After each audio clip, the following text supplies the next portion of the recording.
Good morning, good evening, and good afternoon. Welcome to the Dom Trap. I am your host, your editor, creator, director, producer, executive producer, your DJ, your music man on the you get ones and twos. Your first, your last, and your I don't know where that came from. I'm your first, your last, and your everything. I go by the name of Dominique, and welcome to the Dom Trap. Now, I know some of you weren't expecting to see me so soon, but hello, hi, welcome back.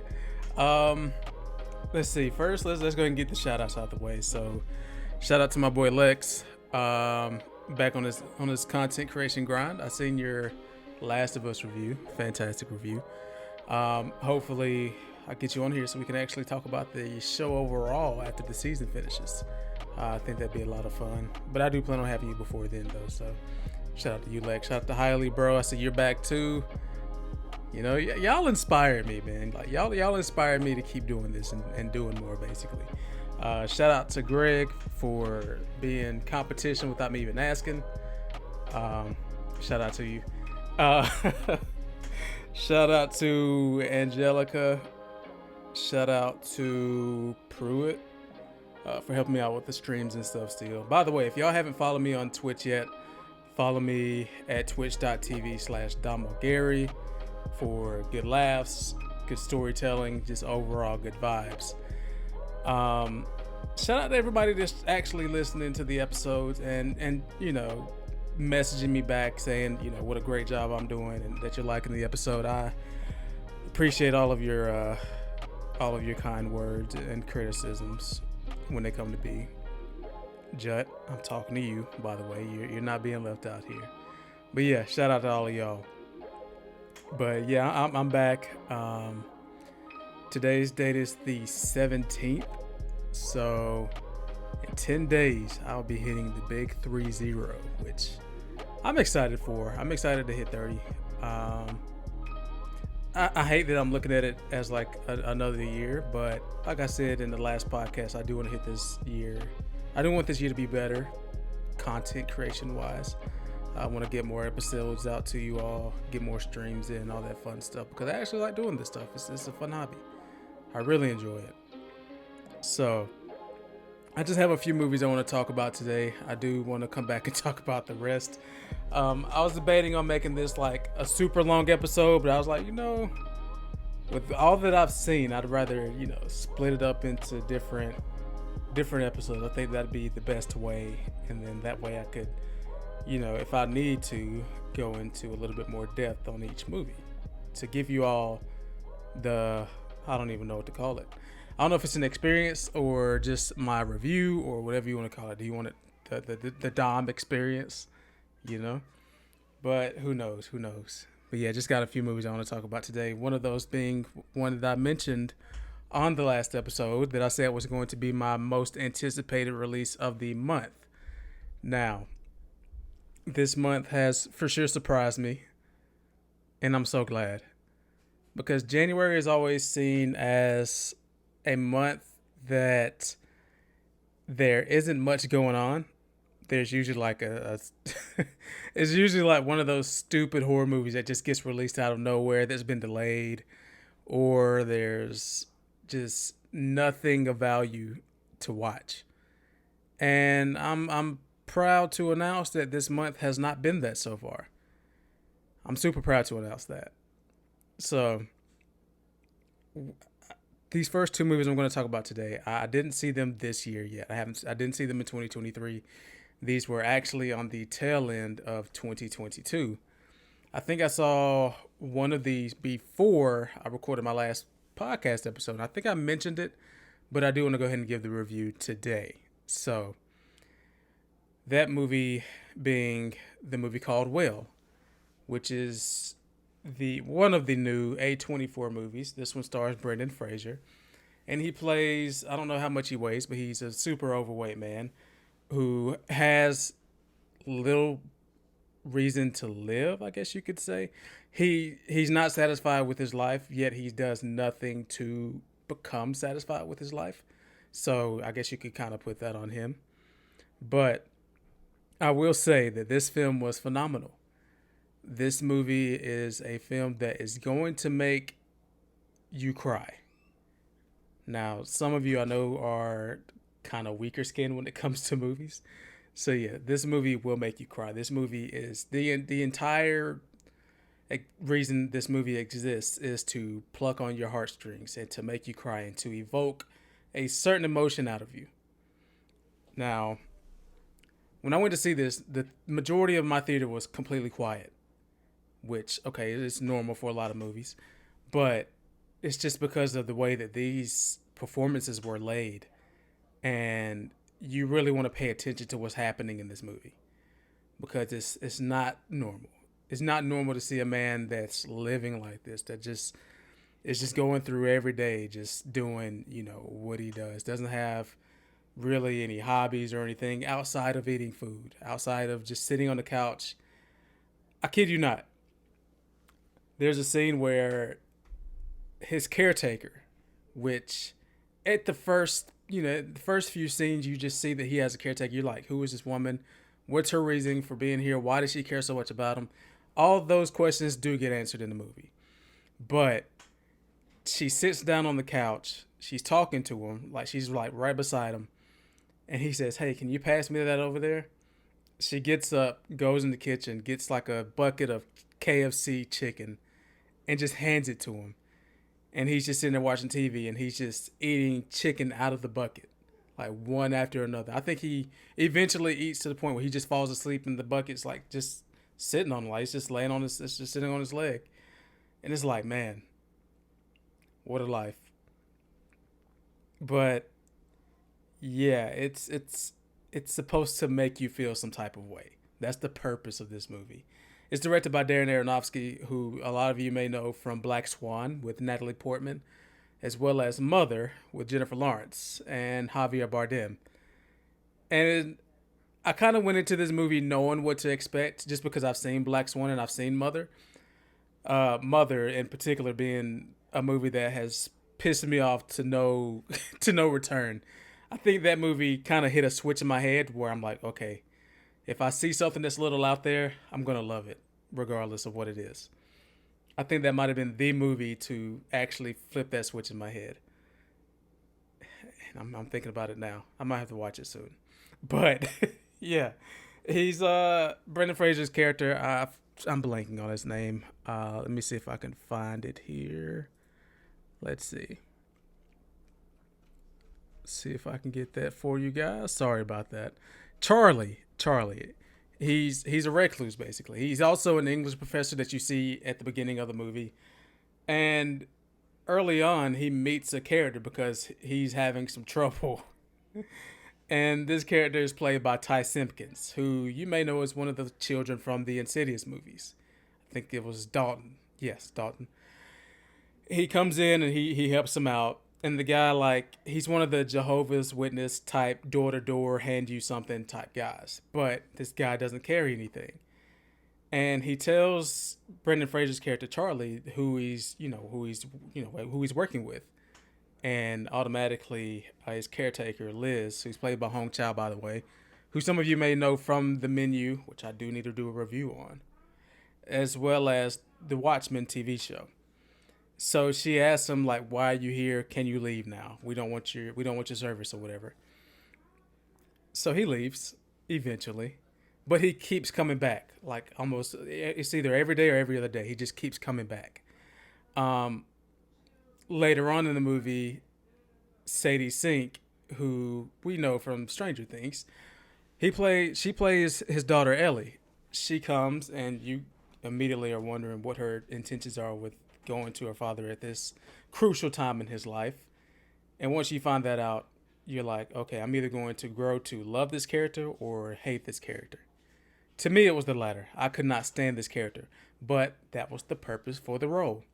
The role was not meant for me to like this character. This character sucks, basically. And you hear it from other characters in the movie that she sucks, but you want there to be some kind of redeeming quality, and there turns out to be, depending on how you look at the character, by the end of the film. Um, Really, really deep movie. Really family oriented movie. Really relationship oriented movie. Really life oriented movie. I loved it. Like I said, my theater was quiet. I heard sniffles at certain points. I just knew that people were just. I know they were having a rough time because you know it's one of those movies. I give this movie a 9 out of 10. I wanted to include it on my best of 2022, but I just decided not to. I think it was too new. But actually, since I've had time to actually sit on it and digest the movie a little bit more, I can see myself putting it at the number 10 spot, to be honest.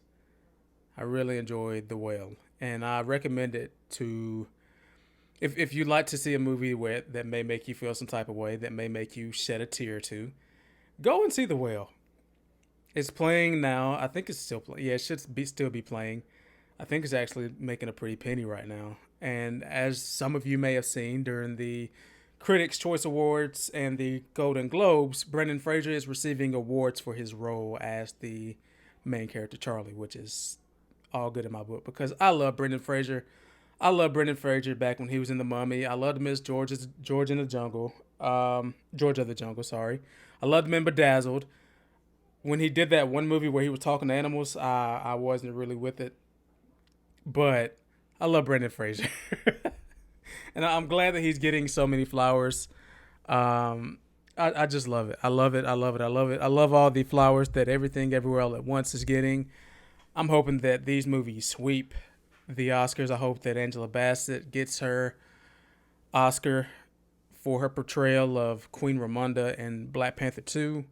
Granted, I don't have the best thoughts about that movie. I do think that she should get I think she should get an Oscar for Best Supporting Actress for that role. I truly do. But yes, The Whale, loved it. Go and check it out. Now, this next movie I saw the day before New Year's Eve, just on a whim. I just randomly was like, I got to get out of the house. I think I just got off work or something. I was like, I have to see a movie. And I think I'd seen everything else. Like, at that point, I seen every movie that was in theaters right then. So I was like, okay, this movie it is. That movie turned out to be Puss in Boots 2 or Puss in Boots The Last Wish. And I went into this movie with not many expectations. I wasn't the biggest fan of the first Puss in Boots, though I do love me a good Shrek movie. I love Shrek 1 and 2. I think Shrek the Third is where it fell off for me, and Shrek Forever After, I don't remember much about it. I think that's the one with the little kid that says "Do the Roar." I think, but outside of that, yeah, not big fans of the last two Shrek films or the first Puss in Boots. But this one, they got me. I'm back in. I'm back in. I'm all in. My chips are all in. Now, Puss in Boots is a character that I enjoyed. He was one of my favorite additions in Shrek 2. That's why I love it. Because when I think of Puss in Boots, I think about the scene where they're like acting like they're on cops or something. And one of the cop night guards is like, hey, what is this? He's holding up a bag of catnip. And Puss in Boots goes, that's not mine. I love that scene. I love that part. So I love Antonio Banderas as Puss in Boots. I feel like he does a phenomenal job. This movie does bring back my lady Salma Hayek as Kitty Softpaws in a role that's a little bit more grounded than she was in the original, well, in the first movie. This movie doesn't bring like Shrek or Donkey or a lot of those characters back. For obvious reasons, this is a Puss in Boots movie. Let's focus on Puss in Boots. Though my boy, the Gingerbread Man, does show up for a moment. I think Pinocchio shows up as well, and I enjoy seeing them. I enjoyed it. I'm so ready for another Shrek movie so we can see more of them. And I do want to see Shrek still too, you know. I do. But there's the opening scene that's like, it's like a big grand musical type thing. He's jumping all around this place and you're wondering like, okay, what is happening? We know what Puss in Boots does. He's Robin Hood basically. And he fights this big monster and I'm just sitting here in my seat like, I don't know what I'm looking at, but I love it. There are these small animation cues that you can tell that they got from Sony with, you know, the Spider-Man into the Spider-Verse movie. There are a lot of cues, a lot of those comic book moments in that movie show up here, where Puss in Boots is running and you see like the kind of shadow frames leave his feet after he puts his foot on the ground and takes another step. And he's just fighting this giant troll tree monster. I don't know. And he defeats it. And he this is not like a big spoiler. I think this is actually in the trailer, so check the trailer out if you are wondering what I'm talking about. But he kills the monster and then he gets killed by a giant bell that falls on him. So yes, Puss in Boots dies in the first scene of the movie. And I was like, okay, we're going somewhere. And then that's the plot. He goes to the doctor and the doctor says, "Hey, Puss, you're a cat. You got 9 lives. Or at least you had 9 lives. Now you're on your last life. What are you going to do?" So it's called The Last Wish because Puss in Boots is trying to find a wishing star so that he can wish for more lives. And it's a journey movie. I love movies that like take place that have and I love movies that take place in a mystical land that have characters getting from point A to point B. There's an objective, there's a goal that they just have to reach, and if they don't reach it, they're gonna be sad. I love those types of movies. I'm a sucker for those movies. So this movie is just that. It's a travel movie. It's a fetch quest like in a video game, and I love it. He meets these characters. He meets Kitty Sawpaws, which, like I said, is played by Salma Hayek. He meets a stray dog, which I couldn't help but love. I love Perito. I love him to death. He's played by Harvey Guillen from What We Do in the Shadows. Love him. Love Perito. There's a scene where a character is going through a very dark moment, and it's just like, I felt it. I really felt it.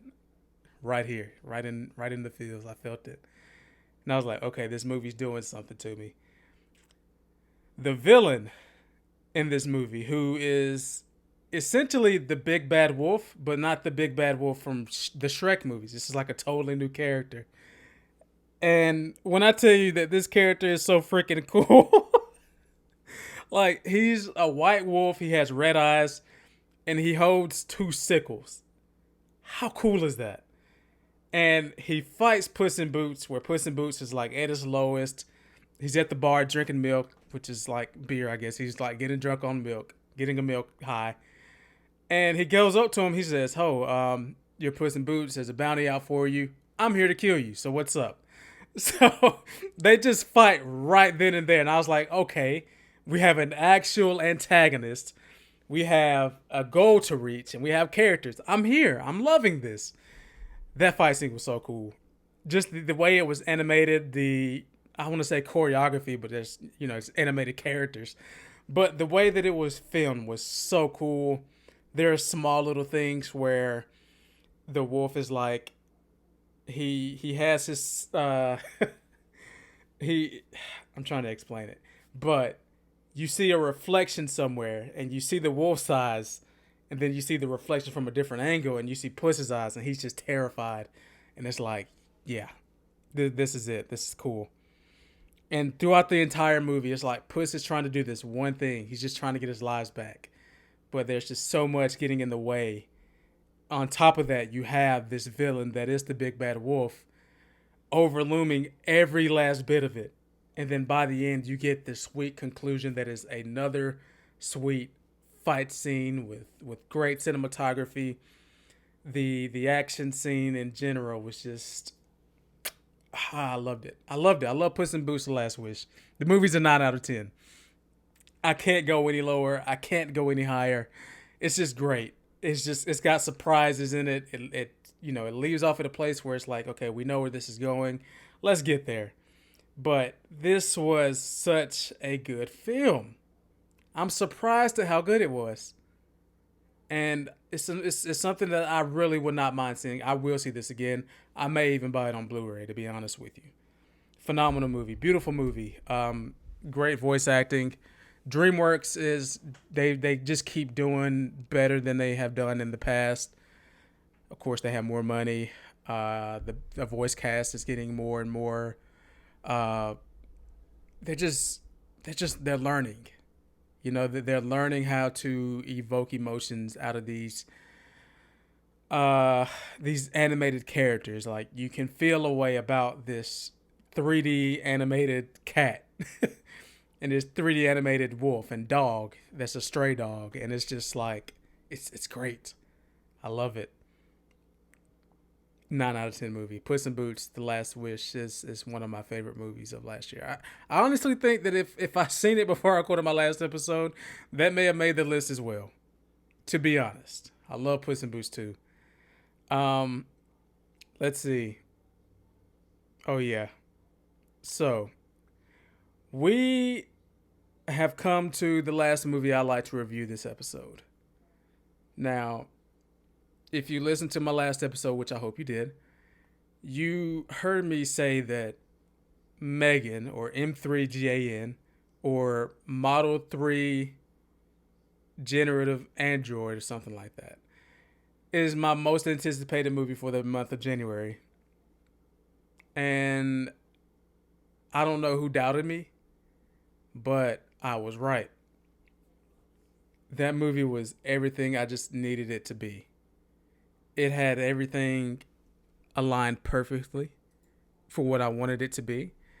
I wasn't expecting this movie to be the best thing I've ever seen. I wasn't expecting this movie to be the best horror film I've ever seen, the best horror film about a doll that I've ever seen, because we all love Child's Play. Like, let's be real. We all love Child's Play. We all love the Chucky series. We even love the Chucky TV series, which, by the way, has been renewed for a third season with Sci-Fi and USA. Super happy.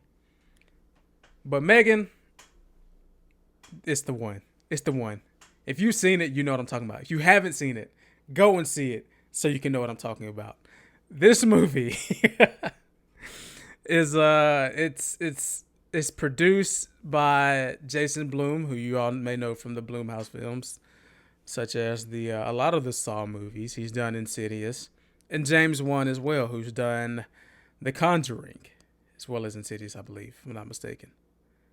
And of course, the Annabelle movies and The Nun and all those types of movies. He didn't do the last Conjuring movie, which was garbage, for the right reasons. And it's directed by Gerald Johnstone, and the screenplay and story are done by Akilah Cooper, a black queen, who also did some work on one of my favorite movies of 2021 that is called Malignant. James Wan also worked on Malignant. So going into this movie, I knew there were similarities between the two, between Malignant and Megan. And I love both of these movies. I think I love Malignant more than Megan, but Megan is there's so much there. The only thing that I don't have a lot of complaints about this movie. Let me start by saying that I don't have a lot of complaints. I wish that it was bloodier, and I don't even know if that's a complaint. It's a PG-13 movie that at times does not feel like it. It stars, let's see. Okay, so Amy Donald, she plays Megan, and Jenna Davis does the voice of Megan, which is kind of like this Disney kind of original series type voice that has like some kind of robotic auto tune to it. Allison Williams, who we all know and love from Get Out, she played the girlfriend. She plays Gemma in this movie, who is like the creator of Megan. And Violet McGraw, who's this young actress, she does a phenomenal job in this movie. She plays Katie in this film, and the film is all about this character who is Gemma. Her niece's parents pass away in an accident, and she has to take custody of poor little Katie. Um, So she decides to make this doll to become a companion to Katie so that Katie can feel better about life, because Katie is kind of down bad. She saw both of her parents pass away in front of her eyes, and yeah, sad stuff. So she creates this doll, which at first everything is okay. You know, it's the doll is doing what it's supposed to do, but as we know that in film, when you have some kind of AI or robots, things are not going to just go happy for the whole duration of the film. Like, let's be honest. So things, of course, do go wrong. The doll becomes a killer. It becomes overprotective over its protectee, I guess you could say. it becomes too protective of a guardian. And we slowly see this doll's descent into being a murderer. Which is just it's that's comedy in itself because it's a doll. Seeing a doll move around to me is just comedy. Except when it was in Tales from the Hood. I don't know if y'all have seen that movie, but the little doll puppets that came out of the picture, yeah, that terrified me as a kid. That low key still does terrify me now. I don't watch that movie willingly. Um, so yes, Megan, I forgot which one was her first victim, but she has a victim that is a child. She has a victim that is a poor pup, and it's just such a fun movie. It's not serious. You are not supposed to go into this movie expecting a super duper serious Denzel Washington movie. This movie is meant to be played for laughs. You're meant to just laugh and just watch and then just question yourself, like, why am I watching this movie? And there's a character. There's the I think one of my favorite characters in this movie was the boss character because he's a dick. The boss character is such a dick. He knows it. We're supposed to know it. He plays that role so well. So when he gets to his comeuppance, you're like, yes, that felt good. That really felt good. And overall, Megan as a character, I can see this character being it's gonna be a thing. Megan is going to be a thing. I can see 3 or 4 other movies coming out with this doll. I think that's how great the this performance was with this doll. I love Meg. I love this movie. It's a 9 out of 10, by the way.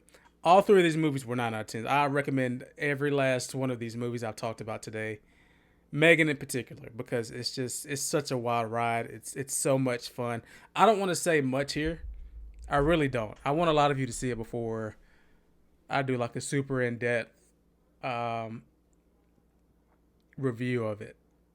And it's just fun. It's good fun. It's just like, how does this doll take control of my Alexa? I don't want to trigger mine right beside me. But how does this doll control this and do these things? And it's just fun. Like from beginning to end, there were a few kind of slow moments after something happened. But for the most part, from point A to point B, this movie was just a lot of fun. I loved it. I will definitely see it again. Maybe even buy it on Blu-ray, to be honest with you. Really good movies I talked about here. Really good movies. And, people crap on January all the time for being not so great when it comes to film. But this January ain't so bad. It ain't so bad, It's really shocked me. And it's with these films, granted 2 of these didn't come out in January, but the ones that I will be talking about next time that have come out, one I actually got to see early, which I was kind of afraid to talk about today, since I don't think the embargo was up yet, so I did get an early screening for it. I will be talking about this on the next podcast episode, so be looking out for that. Yeah, and that should be fairly soon, by the way. That should be fairly soon. Yeah. Go and see Megan. Go and see The Whale. And last but not least, go and see Puss in Boots: The Last Wish. I love these films in their own special way. Like, each one of these films are great in their own special way. And people say that I'm hard on movies, but I'm only hard on bad movies. Like, if we're being honest, the movies that I love are actually objectively great films. The ones not so much are the ones that are either a guilty pleasure for someone, even myself. I dislike movies that I find guilty pleasure. I still watch them anyway. And what can I say? What can I actually say? So, with that being said, I want to go ahead and thank each and every last one of you for coming by again. Happy New Year, by the way. Another episode should be coming out fairly soon, so be on the lookout for that. Come by the Twitch streams at twitch.tv/DomOGary. That's DOMOGARY. Could use your follow. Could use your good laughs and whatever you got. Looking forward to seeing you all next time for the next episode. And shout outs to everyone that I said previously. I hope that every last one of you are doing well. I hope you're staying warm and staying dry, because it has been cold and rainy, and that's on the East Coast and the West Coast. So shout out to my West Coast peeps. I think Texas is having fairly good weather, so y'all just keep doing y'all, I guess, for now. But I appreciate each and every last one of y'all. Let's see. Like I said, for this year, I don't really do like New Year's resolutions or anything, but I just wanted to have a better year this year than I've had in the past previous years. I want to make up for a lot of things. So, y'all say good luck to me. Pray for me while I try to make that happen. Try to get more episodes out and try to be a little bit more active with this whole thing. So, appreciate y'all again. I know I keep saying that. Y'all are the best. Thank y'all for listening. Thanks to all the shout out to all the Spotify and Apple Podcast listeners. Shout out to the people on YouTube. Appreciate y'all. Appreciate if y'all just keep supporting and sharing and showing love. And I love y'all for it. Y'all are the reason why I'm still around and doing this whole thing. So one more time, it has been your host, creator, producer, executive producer, your first, your last, and your everything. This has been Dominique. This has been the Dom Trap. And I'll see you all very soon. Very, very soon. Peace.